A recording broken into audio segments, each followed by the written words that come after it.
Welcome back. Another session. We are trying to assist in the preparation for the upcoming trial exam and also the final exam. Just also in the content of physical sciences in general. So the section of work, energy and power, there are a few points that are very cardinal in this. First one is that as we approach the examination, you must know the definitions in this section, which involve the work energy theorem. If you don't know this definition, obviously, lucky you go to the formula sheet, you'll find this formula, which will guide you a great deal to say the total work done on an object is equal to the change in kinetic energy of that object. The next definition also is it's a isolated system. The system that is isolated, now this system now it's isolated from its surrounding, so that is an isolated system now. So the conservation of mechanical energy, which we learned it in grade 10, conservation of mechanical energy. So this one they're telling us to say the mechanical energy of an isolated system is conserved. That's the case. Mechanical energy in an isolated system is conserved.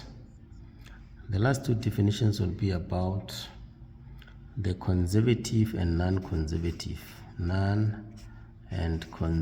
forces.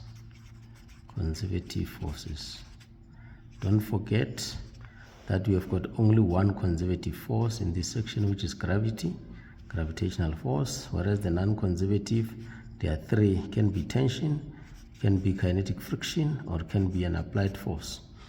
Fine. Therefore, what differs here, remember in both cases you start the same way, just like in the case of isomers. Say now conservative force will be a force for which work done in moving the object between 2 points. If it's non-conservative, will be dependent on the path taken. These ones are path dependent, whereas non-conservative force will be independent of the path taken.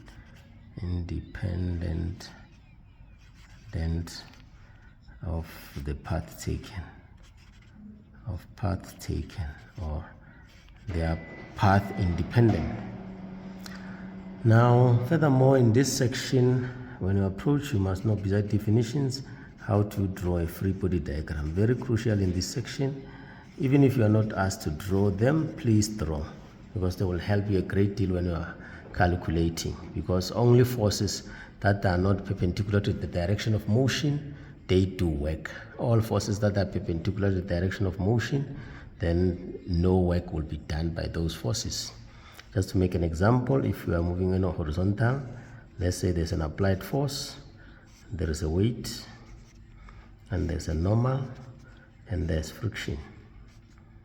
If it's an incline, let's say we are pulling the object up, applied force, the normal force, and then maybe we do the weight into FG perpendicular, and there's a friction, and FG parallel.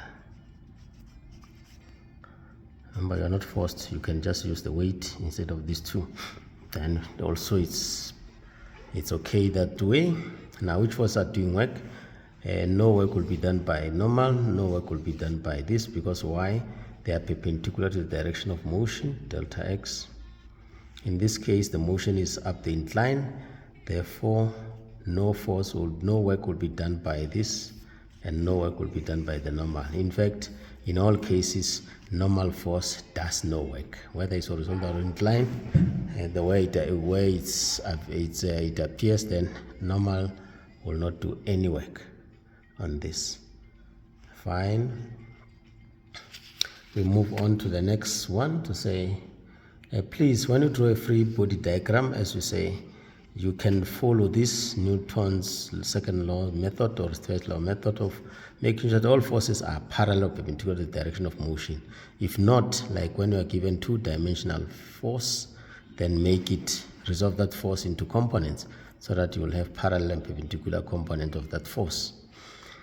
That's a free body diagram, so it makes your life easier in this section and avoid confusion. Again, from free body diagram, we'll talk about this formula, work done, the formula of work done, which is W equals to F delta X cos theta. So this formula is very, very crucial in this section. Let me just tie the 3 points before we pause and then we'll come back. We talk about no work done. I've already said it now. And then positive work done, and also negative work done. So you must be able to distinguish between these three. No work done, we say when a force and delta x, they are at right angle, perpendicular. Therefore, no work done. We'll have 0 joules. No problem. Now, positive work done, it will be now when the force and this delta x are in the same direction,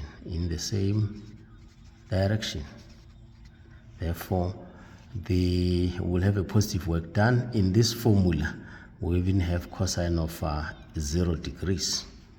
That's the case. No work done will say, this one negative work done is when now the force and the direction of motion are in opposite direction, like in the case of friction.